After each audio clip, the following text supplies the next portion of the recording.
ប្អូនស្រីឲ្យតើអ្នកអាចលក់បាយក្តៅពី3ចានឲ្យពួកយើងបានទេខ្ញុំមិនបានបើកហាងលក់បាយនោះទេពួកយើងជានិស្សិតមហាវិទ្យាល័យតើអ្នកអាចឲ្យពួកយើងសុំស្នាក់នៅមួយយប់បានទេប្អូនស្រីសូមមេត្តាឲ្យពួកយើងស្នាក់នៅមួយយប់ផងព្រឹកស្អែកពួកយើងនឹងចាក់ចេញហើយមិនអីទេស្នាក់នៅមួយយប់ចុះព្រឹកស្អែកចាក់ចេញទៅ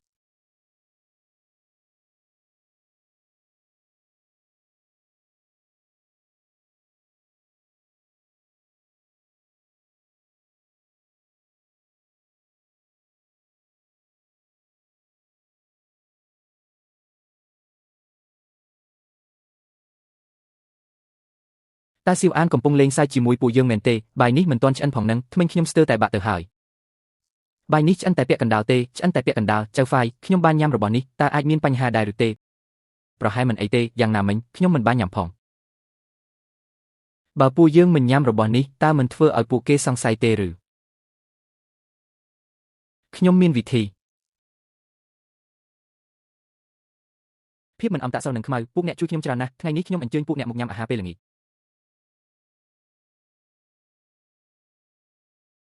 ឥឡូវនេះវារួចរាល់ហើយ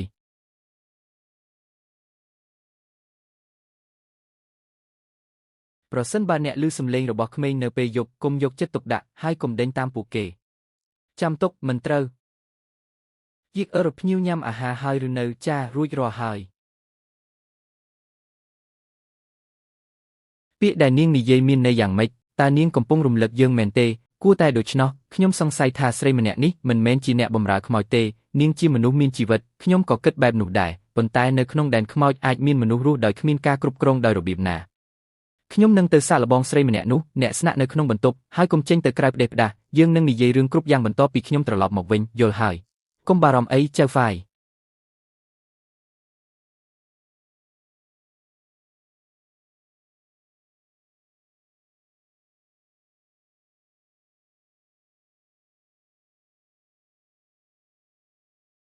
ប្អូនស្រីភ្ញាក់ឡើង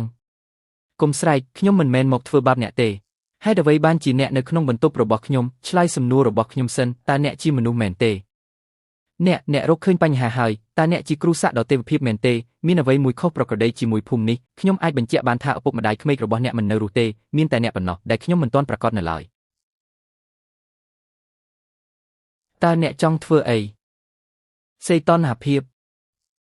អូវាបញ្ជាក់ហើយថាអ្នកពិតជាមនុស្សរស់មែនពេលកំពុងប្រមូលចានអ្នកព្យាយាមរំលឹកពួកយើងឲ្យចាក់ចេញមែនហើយក្នុងភូមិនេះមានតែខ្ញុំម្នាក់ប៉ុណ្ណោះដែលនៅរស់អ្នកភូមិផ្សេងទៀតបានស្លាប់អស់ហើយតើមានអ្វីខុសប្រក្រតីនៅក្នុងភូមិនេះបន្ទាប់ពីការឈ្លានពានចម្លែកអ្នកភូមិបានលាក់ខ្លួនក្នុងផ្ទះរបស់ពួកគេទោះបីជាមានហេតុការណ៍វិញ្ញាណអាក្រក់ស៊ីមនុស្សក៏ដោយប៉ុន្តែអត្រាស្លាប់មិនខ្ពស់នោះទេរហូតដល់យប់មានភ្លៀងមួយមេភូមិបាននាំស្ត្រីមានផ្ទៃពោះអនាថាចូលមក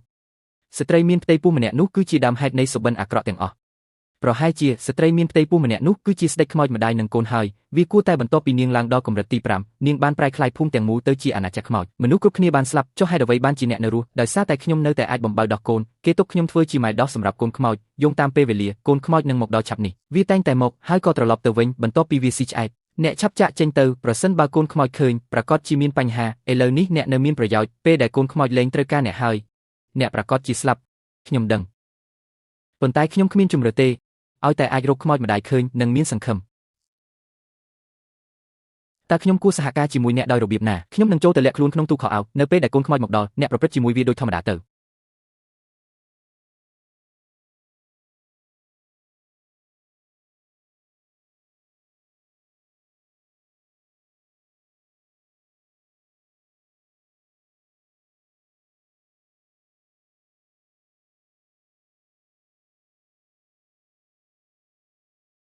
វាហាក់ដូចជាកូនខ្មោចមិនត្រឹមតែស្រូបយកសារធាតុចិញ្ចឹមប៉ុណ្ណោះទេថែមទាំងធម្មពលជីវិតទៀតមិនយូរមិនឆាប់នឹងត្រូវស្រូបដល់ស្ងួត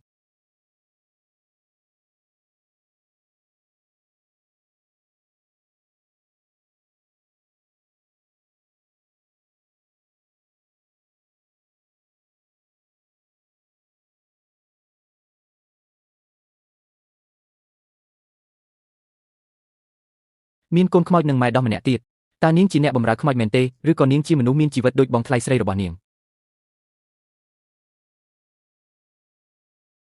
មិននឹកស្មានថាវាធ្វើបាបសំបីកូនខ្មោចដូចគ្នា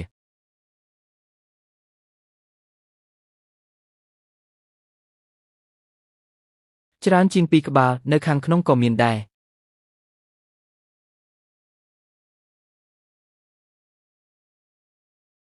សុទ្ធតែពួកអាខ្មោចល្ងងវាហាក់បីដូចជាម្ដាយខ្មោចមិននៅទីនេះទេឥឡូវនេះរកឃើញតែកូនខ្មោចប៉ុណ្ណោះម្ដាយវាមិនទាន់បង្ហាញខ្លួនទេកុំអាលធ្វើអីផ្ដេសផ្ដាសមកតាំងពីពេលណាទេនៅទីនេះមានតែ4បាត់មួយទៀតអាចចង្រៃហ៊ានឡើងជីកកអញផង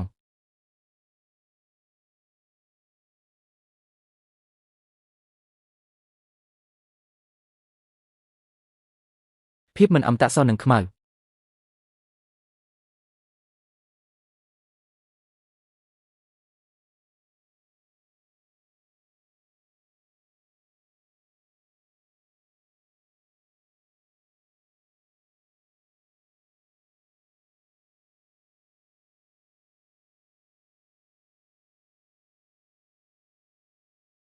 កម្លាំងប្រយុទ្ធគឺមធ្យមប៉ុន្តែការស្ដារឡើងវិញនេះ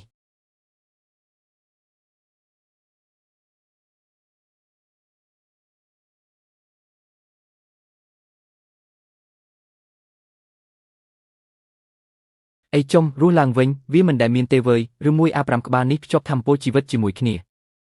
ភាពមិនអមតៈខ្មៅចាប់ពួកវាផ្ដុំគ្នាទៅ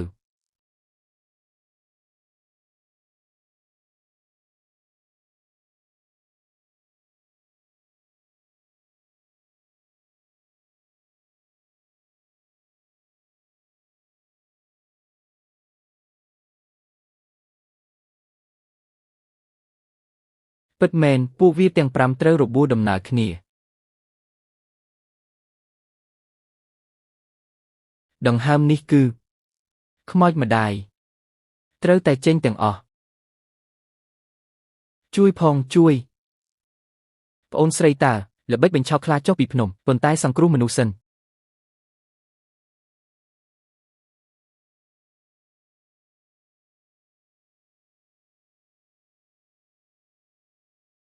អរគុណប្រុសសំអុយនេះច្បាស់ណាស់ម៉ែវាមកនាំពួកវាទាំង5ក្បាលចេញអំឡុងពេលដែលខ្ញុំមិននៅហេតុអ្វីបានជាអ្នកនៅទីនេះហើយចុះត្រូវគេចាប់ដោយរបៀបណាខ្ញុំកំពុងតែគេងស្រាប់តែភ្ញាក់ឡើងត្រូវព្យួរក៏លើដើមឈើបាត់ហើយមិនអីទេត្រឡប់ទៅវិញសិនខ្ញុំទៅដោះស្រាយរឿងមួយអាល្អិតឯងចង់ស្លាប់ហើយពួកគេអាចចាត់ទុកថាបានរំដោះហើយមែនទេចៅហ្វាយសម្រាប់ពួកគេតើនេះមិនបង្កបញ្ហាទេឬស្ត្រូវបានដឹងដំណឹងរួចហើយទុកពួកខ្មោចដែលជាភ្នែកច្រមុះរបស់ស្ដេចខ្មោចម្ដាយនិងកូនគឺគ្រោះថ្នាក់ជាងត្រូវហើយខ្ញុំធាក់ទ្វារលាន់សម្លេងខ្លាំងដល់ថ្នាក់នឹងហើយហេតុអ្វីបានជាចាំងចិនមិនភ្ញាក់ទៀតគាត់បានដេកលក់តាំងពីអ្នកចាក់ចេញទៅខ្ញុំក៏ទាត់គាត់មុនពេលដែលខ្ញុំឡើងមកជន់លើដែរប៉ុន្តែគាត់មិនប្រតិកម្មសោះខុសប្រក្រតីហើយចុះទៅមើលឲ្យលឿនចាំងចិន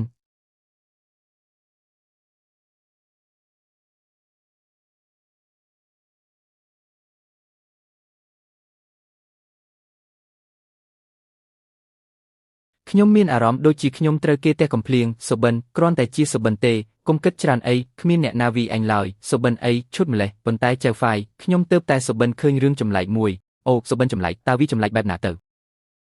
តើខ្ញុំនៅទីណាក្មេងប្រុសល្អខ្ញុំចង់ក្លាយជាម្ដាយមកជាមួយខ្ញុំមកខ្ញុំផ្ដល់ឲ្យអ្នកនៅអ្វីគ្រប់យ៉ាងដែលអ្នកចង់បានបើអញ្ចឹងខ្ញុំនឹងអាចក្លាយជាគ្រូសាក់ដល់ទេវភាពកម្រិតទី5ទេពិតណាស់ម៉ាក់តើអ្នកជាមនុស្សឆ្កួតមែនទេអ្វីដែលខ្ញុំចង់បានគឺទារកចម្លែកម្នាក់វាមិនអាចទៅរួចនោះទេ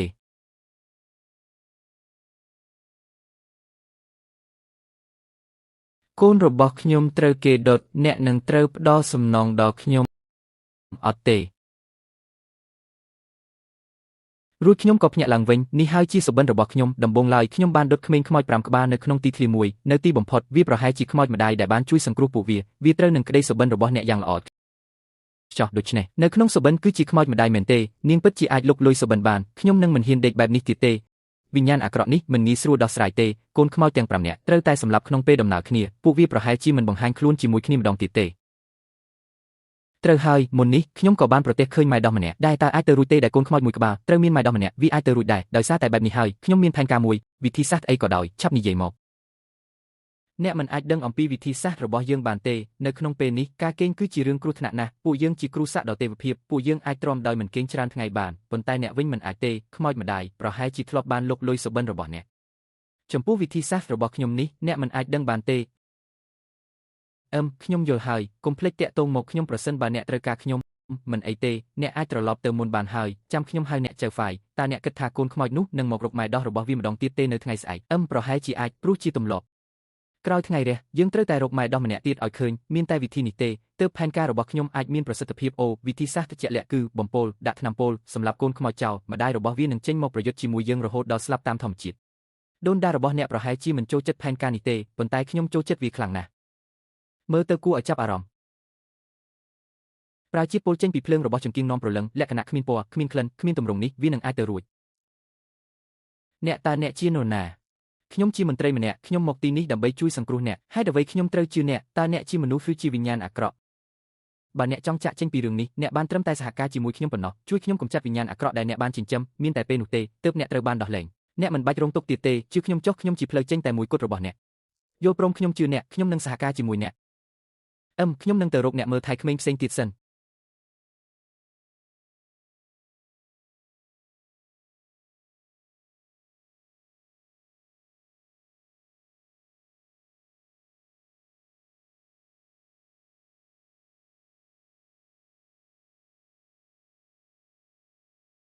ក្នុងភូមិទាំងមូលលើកលែងតែម៉ែដោះទាំង5នាក់ទេដែលនៅមានជីវិតក្រៅពីនេះគ្មាននរណាម្នាក់រួចផុតឡើយចៅហ្វាយតើអ្នករកឃើញអស់ហើយឬនៅរកឃើញអស់ហើយខ្ញុំធ្វើអ្វីដែលខ្ញុំអាចធ្វើបានរួចហើយឥឡូវនេះមានតែចាំមើលថាកូនខ្មោចនោះវាចេញមកឬក៏អត់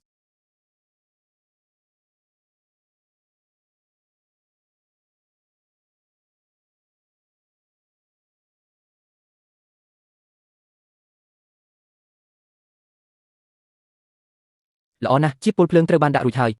និយាយថាវាជាជាតិពុលភ្លើងតាមពិតវាជាច្បាប់នៃភ្លើងនោះទេឥឡូវយើងកំណត់ទីតាំងរបស់កូនខ្មោចទាំងនេះបានហើយវាជាការល្អបំផុតប្រសិនបើរកឃើញខ្មោចម្ដាយតាមរយៈវិធីនេះបើមិនដូច្នោះទេជាតិពុលនឹងផ្ទុះឡើងបង្ខំឲ្យខ្មោចម្ដាយចេញមកដោយខ្លួនឯងអ្នកគួរតែនាំម៉ែដោះទាំងអស់មកទីនេះជាបន្ទាន់បន្ទាប់ពីខ្ញុំសម្លាប់កូនខ្មោចរួចខ្មោចម្ដាយប្រកាសជាខឹងខ្លាំងមិនខានដល់ពេលនោះវិញ្ញាណអាក្រក់នឹងក្លែងធ្វើជាប្អូនស្រីនិងឪពុកម្ដាយក្មេករបស់នាងត្រូវតែប្រយ័ត្នហើយការពារម៉ែដោះទាំងអស់ចៅហ្វាយកុំបារម្ភអីទុករឿងនេះឲ្យពួកយើងខ្ញុំនឹងទៅតាមកូនខ្មោចជាតិពុលភ្លើងបានបាត់នៅទីនេះទីតាំងចុងក្រោយគឺនៅជាប់នឹងអណ្ដូងនេះតើម្ដាយខ្មោចអាចរារាំងការតាមដានរបស់ខ្ញុំដោយរបៀបណាភាពងងឹតនិងចម្រៅគ្មានព្រំដែនខ្ញុំមើលមិនឃើញវាតតែសោះតើនេះអាចជារូងរបស់ខ្មោចម្ដាយដែរឬទេតើអ្នកចង់ចូលទេរូងដែលមិនស្គាល់នេះវានឹងធ្វើឲ្យអ្នកចង់ដឹងចង់ឃើញឥឡូវនេះខ្ញុំមានអំណាចនៃច្បាប់ទាំង5គ្មានហេតុផលអ្វីដែលត្រូវខ្លាចនោះទេ